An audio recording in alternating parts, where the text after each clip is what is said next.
শুনে নেব ওয়েন্দ্রিল সেনের উপস্থাপনা।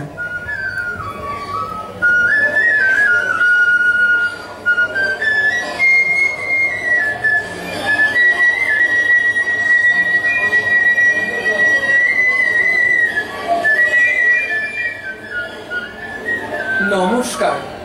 কবিতা রথের মেলায়, কবি অপূর্ব দত্ত। দিনগুলি বড় হাসি মাখা ছিল। সে ছোট্টবেলায় বাবার সঙ্গে আমরা দু ভাইয়ে যেতাম রথের মেলায়। চৌধুরীদের বাড়ির লাগোয়া মাঠেতে বসতো মেলা। কত কিছু ছিল, কথা বলা পাখি, রিং ট্র্যাপিজের খেলা। মাস্টার জগ্গু দুটো হাতি কাটা, পা দিয়ে করতো রান্না। একবার তার কাটা হাত দেখে আমাদের সে কি কান্না। এই জন্যেই ছোটদের আমি মেলায় আনতে চাই না। অকারণে শুধু ঘ্যান ঘ্যান করে মেলায় আসার বায়না।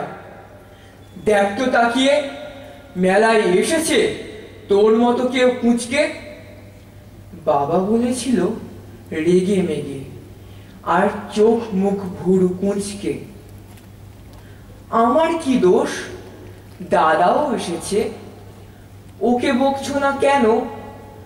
যত দোষ শুধু আমারই দেখছো, ওর দোষ নেই যেন।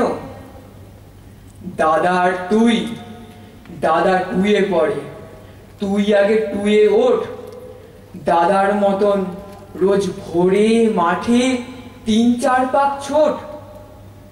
দাদাটাও কত পাজি ছিল, সেটা এখন বুঝতে পারি। আমাকে বলতো আমি হলে তোকে রেখে আসতাম বাড়ি।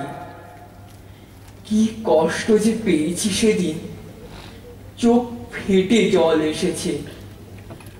আর দাদা এত হিংসুটে শুধু দাঁড়িয়ে দাঁড়িয়ে হেসেছে। সেই দাদা আজ বড় হয়ে গেছে, নামকরা ডাক্তার। এতই ব্যস্ত, মেলায় আসার সময় কোথায় তার। আজ বাবা নেই, ছবিখানা তাঁর ফ্রেমে বাঁধা পড়ে আছে। ২ বছর হলো মাও ফাঁকি দিয়ে গিয়েছে বাবার কাছে।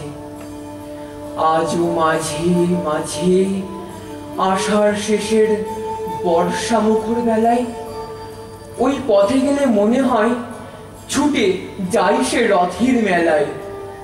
মুহূর্তে মনে ছবি ভেসে ওঠে, চৌধুরীদের মাঠে আমি আর দাদা অঝরে ভিজছি ঝোড়ো বৃষ্টির ছাটে।